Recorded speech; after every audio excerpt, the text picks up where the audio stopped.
오늘 본문은 시인의 하나님을 향한 고백으로 시작을 합니다. 하나님의 말씀은 영원토록 변하지 않으며 하나님은 그 말씀을 지키는 성실하심이 대대에 이르기까지 변치 않으신다. 이것이 시인의 신앙 고백입니다. 그의 고백은 우리의 고백과 별반 다르지 않습니다. 하나님은 어제나 오늘이나 동일하시다. 그것이 성경의 선포지요. 시대는 변했지만 그가 믿는 하나님과 우리가 믿는 하나님은 동일하십니다. 시인이 고백했던 것처럼 우리도 그 고백으로 하루를 살죠. 문제는 그 뒤에 이어지는 삶의 양상이 전혀 다를 때가 많다는 것입니다. 89절에서 93절 말씀 보십시오. 여호와여, 주의 말씀은 영원히 하늘에 굳게 섰사오며 주의 성실하심은 대대에 이르나이다. 주께서 땅을 세우셨으므로 땅이 항상 있사오니 천지가 주의 규례들대로 오늘까지 있음은 만물이 주의 종이 된 까닭이니이다. 주의 법이 나의 즐거움이 되지 않았다면 내가 내 고난 중에 멸망하였으리이다. 내가 주의 법도들을 영원히 잊지 아니하오니 주께서 이것들 때문에 나를 살게 하십니다. 하나님은 변함없는 성실하심으로 땅과 하늘을 주관하시는 전능자이십니다. 오늘 우리가 이렇게 맞이한 새벽이 내일이면 동일하게 찾아오죠. 끝나지 않을 것 같았던 무더위가 끝나고 가을이 찾아오는가 싶더니 어느새 새벽 찬바람이 겨울을 준비하게 합니다. 그게 올해로 끝나는 것입니까? 매년 해마다 반복되는 일상입니다. 하나님이 성실하심으로 땅과 하늘을 주관하시기에 가능한 일입니다. 하나님을 알지 못하는 사람들은 우연이요 자연의 섭리일 뿐이라고 이야기하지만 하나님을 아는 사람들은 그 속에서 하나님의 손길을 보고 성실하심을 봅니다. 변함없는 성실하심으로 땅과 하늘 그 속에 있는 모든 만물을 주관하시는 분이 하나님. 이 고백은 시인의 신앙의 어떤 근간입니다. 그는 이 신앙 아래에서 고난을 이기면서 삶의 길을 발견합니다. 93절 끝에 보시면 주께서 이것들 때문에 나를 살게 하심이다. 이 신앙의 고백이 있으므로 고난 중에도 멸망하지 않고 말씀으로 힘을 얻어서 하루하루 살고 있습니다. 그런 뜻이죠. 그런데 여러분, 이게 참 중요한 것입니다. 시인과 우리 삶의 모습이 다르다면 바로 여기에서 차이가 나는 거예요. 오늘 시인의 신앙 고백은 삶을 토대로 하고 있지만 우리는 종종 신앙과 괴리된 그 이중생활을 하고 있기 때문입니다. 부끄럽지 않은 신앙생활을 하려면 여러분, 하나님 말씀을 잘 묵상해야지 됩니다. 묵상이란 생각하고 마는 것이 아니라 하나님의 말씀이 나를 인도하시고 주관하시도록 삶을 맡기는 것입니다. 고난 없이 일생을 사는 것 불가능하죠. 누구나 고난이 다 있습니다. 그런데 그 고난의 시간을 받아들이고 이겨내는 모습은 천차만별, 각양각색입니다. 내가 내 고난 중에 멸망하였으리이다. 일평생 말씀을 붙들고 살았던 시인도 삶이 완전히 멸망해 버릴 정도로, 완전히 다 무너질 정도로 심각한 고난, 그런 고난에 처했다. 그런 고백이죠. 말씀을 제가 이렇게 묵상하는데 멸망이라는 단어가 눈에 확 들어왔어요. 죽음, 소멸을 의미하는 그런 단어입니다. 죽을 것 같은 고통, 이렇게 살 바에 차라리 죽겠다, 죽는 게 낫겠다 싶은 그런 고난. 특히 우리가 그동안 119편 말씀을 묵상해 오면서 시인이 가장 힘들어했던 것이 주변 사람들의 모함, 비방이었다는 것을 감안한다면 시인은 심적으로, 정신적으로 정말 힘들게 살았던 것 같아요. 나를 너무 힘들게 하니까. 그러니까 한편으로 그런 생각 안 하겠어요? 차라리 저거 없애버리고 나도 죽어버릴까 막. 별의별 생각. 우리가 살다 보면 사람처럼 나를 힘들게 하는 존재도 없는 거 아니겠어요? 시인이 그런 유혹까지 이렇게 받았는지는 모르지만 그렇지 않다고도 장담할 수 없어요. 시인 또한 연약한 한 인간이기 때문에. 중요한 건 시인도 그렇게 심각한 고난에 직면했다는 것이고, 더 중요한 건 그 고난을 이겼다는 거예요. 극복했다는 것입니다. 그리고 그 비결은 하나님의 법을 즐거움으로 삼는 그것이었습니다. 그렇습니다. 우리가 당하는 고난, 체감하는 고난의 무게는 각자가 다 다를 수 있습니다. 그러나 그 고난을 이겨내는 비결은 결국은 한 가지, 뭘까요? 하나님의 말씀이에요. 비결은 다른 데 있는 게 아닙니다. 우리도 시인과 같이 하나님의 말씀을 잊지 않는다면, 하나님의 말씀을 마음속에 정말 즐거움으로 삼고 삶에 적용해서 그 말씀대로 살아나간다면, 우리 또한 여기 시인처럼 고난으로 멸망당하는 인생이 아니라 구원받는 인생 되는 것입니다. 믿습니까? 또 기쁨 가운데 하나님께서 그 말씀을 통해서 우리에게 위로를 주시는 것이죠. 94절 말씀 보십시오. 나는 주의 것이오니 나를 구원하소서. 내가 주의 법도들만을 찾았나이다. 참 은혜되는 말씀이죠. 나는 주의 것이오니. 저와 여러분은 주의 것입니다. 믿습니까? 하나님께서 예수 그리스도의 피값으로 저와 여러분을 다 사셨어요. 우리 안에 들어와 계신 예수님이 바로 우리가 하나님의 소유라고 하는 증거입니다. 우리는 다 주의 소유된 백성입니다. 하나님이 우리의 왕이세요. 그리고 그 하나님은, 우리의 왕이신 하나님은 어떤 분이세요? 백성들을 위하는 분이시죠. 백성은 어떤 존재일까요? 왕의 명령을 잘 따르는 존재. 말씀 보면 내가 주의 법도들만을 찾았나이다. 시인은 바로 그 마음으로 내가 주의 소유이오니, 내가 주의 백성이오니, 저는 주의 법도만을 찾으면서 살았습니다. 로마에 가면 로마 법을 따라야 된다, 그런 속담이 있잖아요. 대한민국 사람은 대한민국의 법만을 따라야지 됩니다. 대한민국에 살면서 대한민국의 백성으로서 다른 나라 법을 따르면 그건 불법이 되고 보호받을 수 없게 되는 거 아니겠어요? 여기 시인은 내가 주의 것이오니 주의 법도들만을 찾았다 고백했습니다. 하나님의 백성으로서 하나님의 법도만을 찾을 때에 하나님의 보호 아래 있을 수 있기 때문입니다.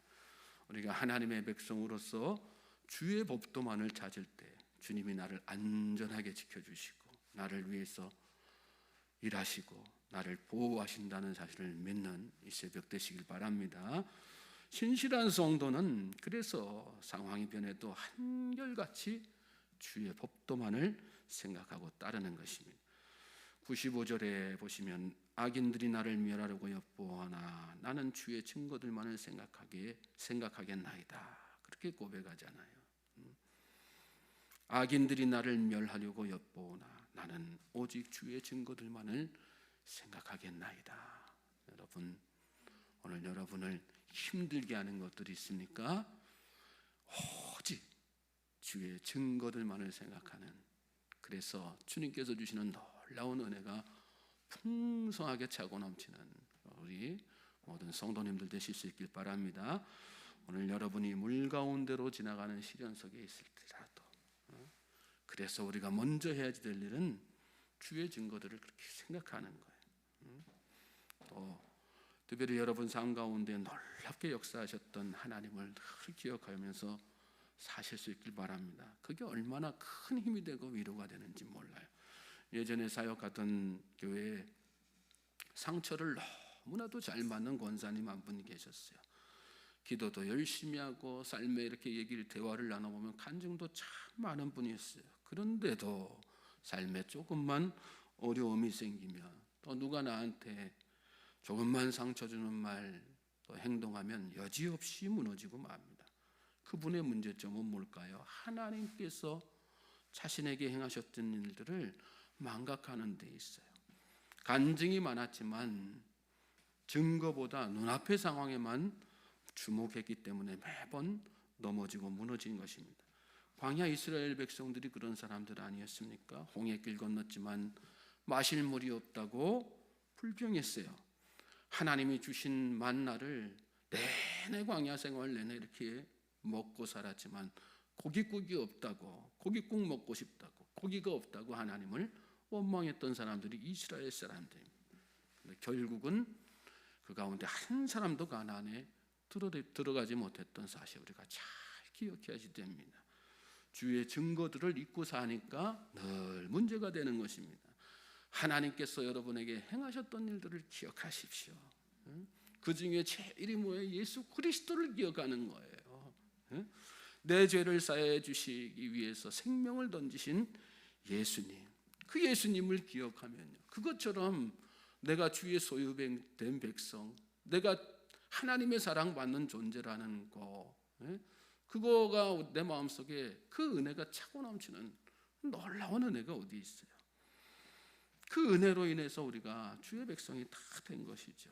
2000년 전에 아들을 주시기까지 우리를 사랑하셨던 하나님은 지금도 변함없이 우리를 사랑하신다는 사실 잘 기억하시기 바랍니다. 96절에서 100절 말씀 보세요. 내가 보니 모든 완전한 것이 다 끝이 있어도 주의 계명들은 심히 넓으니이다. 내가 주의 법을 어찌 그리 사랑하는지요. 내가 그것을 종일 작은 소리로 읊조리나이다.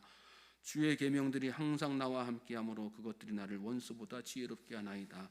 내가 주의 증거들을 늘 읊조림으로 나의 명철함이 나의 모든 스승보다 나으며 주의 법도를 지킴으로 나의 명철함이 노인보다 나으니이다. 우리가 쌓아올린 지식, 기술, 지혜는 다 좋은 것이죠. 우리는 그것들을 삶에서 평소 잘 활용해야지 됩니다. 그러나 그 한계는 명확하다는 것을 우리가 인식하고 살아야 돼요. 그것들은 다 우리 삶에 편리함을 주지요. 그러나 정작 가장 중요한 것은 답을 주지 못합니다. 우리가 어떤 존재요? 우리가 어떻게 살아야 되는지, 인생의 마지막이 어떠할지 절대로 알려줄 수 없어요. 하나님의 법은 다릅니다. 우리를 명철하게 하며 원수보다 지혜롭게 하는 것이 하나님의 법이지요. 또 지혜와 지식을 우리 가운데 차고 넘치게 만들어 주세요. 그 모든 것들, 우리가 어떤 존재이며 하나님은 어떤 분이신지, 또 우리가 앞으로 세상을 어떻게 살아야 되는지 명확한 답을 주는 것이 하나님의 말씀이에요. 지혜와 지식의 근본이신 하나님으로부터 온 것이기 때문에 그렇습니다. 101절부터 104절 말씀 함께 읽겠어요. 101절부터 104절 말씀 우리 한 목소리로 같이 읽어볼까요? 시작. 내가 주의 말씀을 지키려고 발을 금하여 모든 악한 길로 가지 아니하였사오며 주께서 나를 가르치셨으므로 내가 주의 규례들에서 떠나지 아니하였나이다. 주의 말씀의 맛이 내게 어찌 그리 단지요 내 입의 꿀보다 더 다니이다. 주의 법도들로 말미암아 내가 명철하게 되었으므로 모든 거짓 행위를 미워하나이다. 하나님의 말씀이 꿀처럼 달게 여겨지는 놀라운 축복의 주인공들 되시길 바랍니다. 하나님을 따르는 사람은 선에 속하고 악과 다 싸우는 거죠.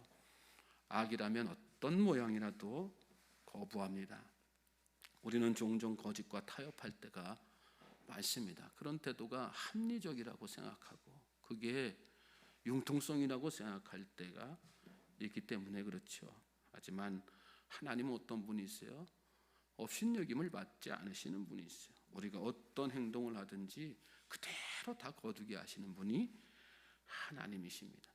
우리가 하나님의 말씀을 알았다면, 하나님의 말씀이 살아계신 하나님으로부터 온 것이라고 하는 사실을 우리가 깨달았다면 지금부터는 어떻게 해요?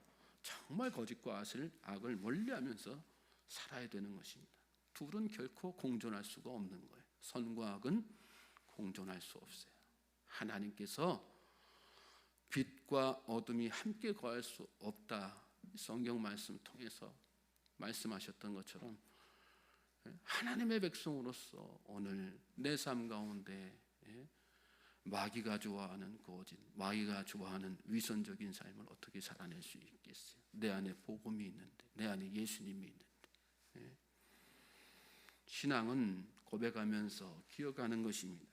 그리고 계속 묵상하면서 하나님의 말씀을 내 것으로 만들어가는 것, 그것이 신앙생활입니다. 정말 맛있는 요리는 끓일수록 더 깊은 맛을 내는 거 아니겠어요?